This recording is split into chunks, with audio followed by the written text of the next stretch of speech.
কই আপনারা এখানে থাকেন, আমার কথা বিশ্বাস না হলে আপনি সবুজ স্যারকে জিজ্ঞাসা করতে থাকেন। চলেন তো সাথে সাথে সরাসরি কথা বলি।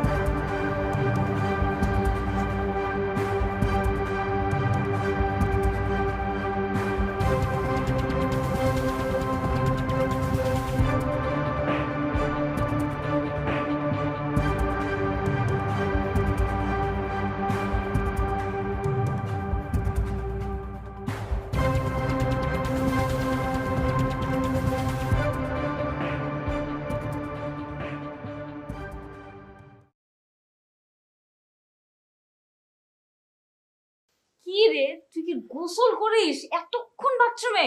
মোবাইলে কি করছিলি এতক্ষণ? ডেটিং করছিলি না? আর মামা বাথরুমে তোর বয়ফ্রেন্ড আসছিল, ওর সাথে একটু দেখি না।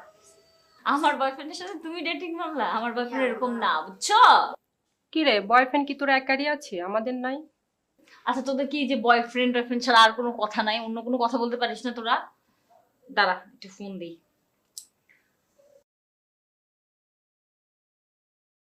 হ্যালো। আচ্ছা, তুমি কখন আসবে? অফিস থেকে যে কখন বের হই তা তো বলতে পারছি না।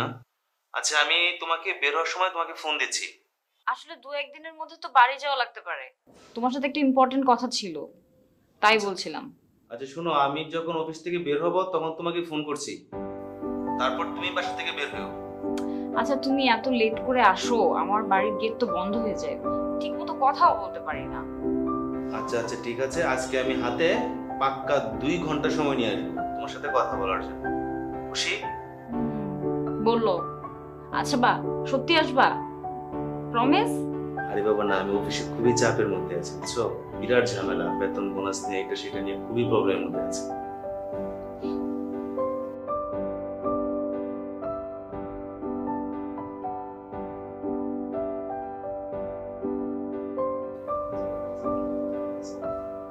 না না না।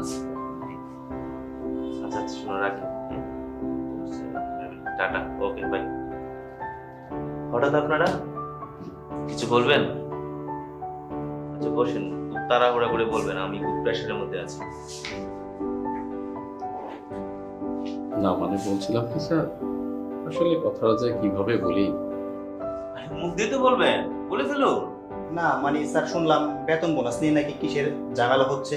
স্যারের নাটক তাহলে সুপার হিট। শুনেন, আপনাদের বিষয়টা নিয়ে স্যারের সাথে দফায় দফায় মিটিং করছি, দেখা যাক কি হয়। এসব নিয়ে আপনাদের টেনশন করার দরকার নেই। বোনাসটা না দিক স্যার, বেতনটা যদি না দেয় তাহলে ঈদটা কেমনে করবো স্যার? স্যার